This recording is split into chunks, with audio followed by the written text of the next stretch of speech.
बिस्मिल्लाहिर्रहमानिर्रहीम। ये ईमेल सईद भाई का जो सवाल है, ईपीएफ में जॉब के लिए उन्होंने ईमेल किया है। इंडिया का जो ईपीएफओ है, एम्प्लॉयमेंट प्रोविडेंट फंड ऑर्गेनाइजेशन, उसकी गवर्नमेंट जॉब की एडवर्टाइजमेंट आई है। इसमें इन्फोर्समेंट ऑफिसर असिस्टेंट की पोस्ट के लिए मैंने अप्लाई किया है। तो मुझे मालूम ये करना है कि ये जॉब हराम है या हलाल है। मैं यहाँ पूरी डिटेल नहीं बता सकता हूँ, शॉर्ट में बताता हूँ कि ईपीएफओ ये एम्प्लॉइज़ की प्रोविडेंट फंड इंश्योरेंस के जो मसले मसाइल रहते हैं वो हल करती हैं। कोई ऑर्गेनाइजेशन एम्प्लॉइज़ का हक़ वग़ैरह नहीं देती है तो उसे देने लगाते हैं।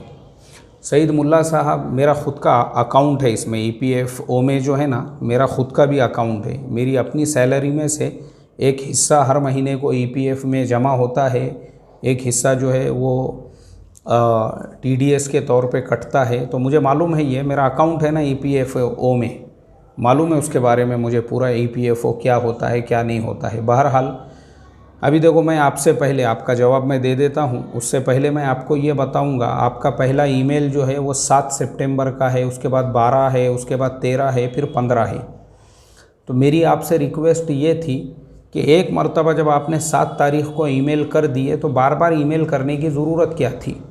आपको ऐसा लगा होगा कि मेरे मसले का मुझे जल्दी जवाब मिलेगा, मैं जितना ज़्यादा फॉरवर्ड करूँगा। तो हमारे यहाँ पे सिस्टम ऐसे काम करता है, हम लोग नीचे से जो ईमेल आते हैं उनके जवाब देते हैं।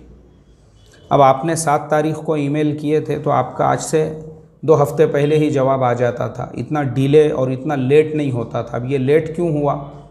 इसलिए हुआ क्योंकि आपने जब 7 को ईमेल किए और जब हम उसके जवाब के करीब पहुँचे तो उसके फ़ौरन बाद में आपने 12 को वापस से किए तो वो आपका जो नीचे ईमेल था वो ऊपर चला गया। फिर 12 में जब आपका नंबर आया, फिर आपने 13 को किए, फिर वापस ऊपर चला गया। फिर नंबर आया, फिर 15 को किए, फिर वापस ऊपर चला गया। तो ऐसा मत करो। ये मेरी रिक्वेस्ट आपसे भी है और बाकी सुनने वालों से भी है कि भाई, एक मरतबा जब आपने ईमेल किए, वो ईमेल को आप वैसे ही रहने दो। हम लोग अगर उसका हवाला नहीं मिला उसको अनरीड करते हैं, हमारे पास पूरा एक सिस्टम काम करता है। तो इसके लिए मेरी दरख्वास्त है। अब रहा आपके सवाल का जवाब, तो ये जवाब आप बिल्कुल कर सकते हैं, इसमें कोई हर्ज नहीं है, ये हलाल है आपके लिए, कोई मसला नहीं है, क्योंकि आप खिदमत कर रहे हो एम्प्लॉइज़ की, काम करने वाले लोगों की, और गवर्नमेंट के अंडर में, क्योंकि ये इदारा गवर्नमेंट के अंडर में काम करता है। अल्लाह हम तमाम को अमल की तौफ़ीक़ अता फ़रमाए। अस्सलामु अलैकुम व रहमतुल्लाहि व बरकातुहू।